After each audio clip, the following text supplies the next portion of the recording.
8वां, 9वां, 10वां, 12वां और 13वां इस अध्याय को पढ़ने से हमें किन शुभ फलों की प्राप्ति होती है ये भी जान लीजिए पंडित जी, क्योंकि कुछ और उद्देश्य तो बचे ही होंगे 13वें तक। देखो, दुर्गा सप्तशती के 8वें अध्याय का पाठ करने से व्यक्ति के अंदर आकर्षण बढ़ता है।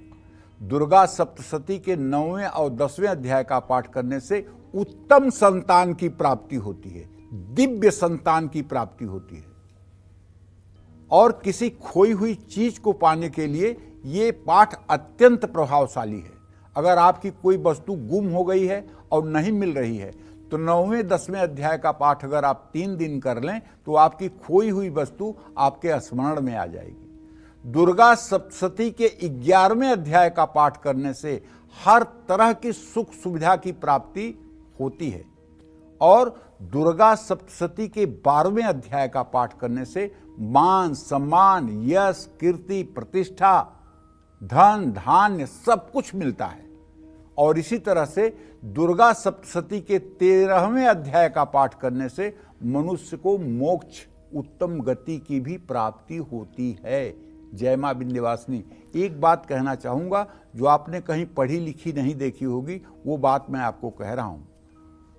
देवी प्रपन्नार्ति हरे प्रसीद, प्रसीद मातर जगतोखिलस्य, प्रसीद विश्वेश्वरी पाहि विश्वम, त्वमेश्वरी देवी चराचरस्य। वो ये कहना चाहता हूँ आपसे कि मेरे पिताजी बार बार हमसे कहते थे, वो भगवती के बड़े बड़े बहुत अच्छे साधक थे।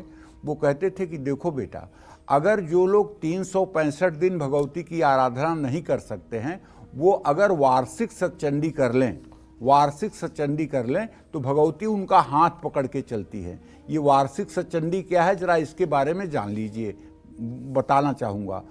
4 नवरात्रे आते हैं, 2 प्रगट 2 गुप्त। 9 दिन के नवरात्रे होते हैं, तो 9 दिन के नवरात्रों को अगर 4 को आप गुणा करेंगे तो 36 दिन हो गए। और हर महीने में 12वें अध्याय में आया है अष्टम्याम, नवम्याम, चतुर्दश्याम चैक चेतसः। अष्टमी, नवमी और चतुर्दशी, इन 3 तिथियों में जो भगवती की आराधना करता है, भगवती उसके ऊपर सहज ही कृपावान हो जाती हैं। तो अगर हर महीने में अष्टमी, नवमी, चतुर्दशी, तो एक पक्ष में 3 दिन, तो 2 पक्ष में 6 दिन, तो 12 महीने में 72 दिन। तो 72 दिन और 36 दिन कितना हुआ? 108 दिन। अब चारों नवरात्र में से अष्टमी नवमी निकाल दीजिए तो घट गया 8, बाकी बचा 100। यही वार्षिक सतचंडी है। अगर इसको कोई कर ले तो भगवती हर समय उसका हाथ पकड़ के चलेंगी, इसमें कोई संदेह नहीं है। जय मां विंध्यवासिनी।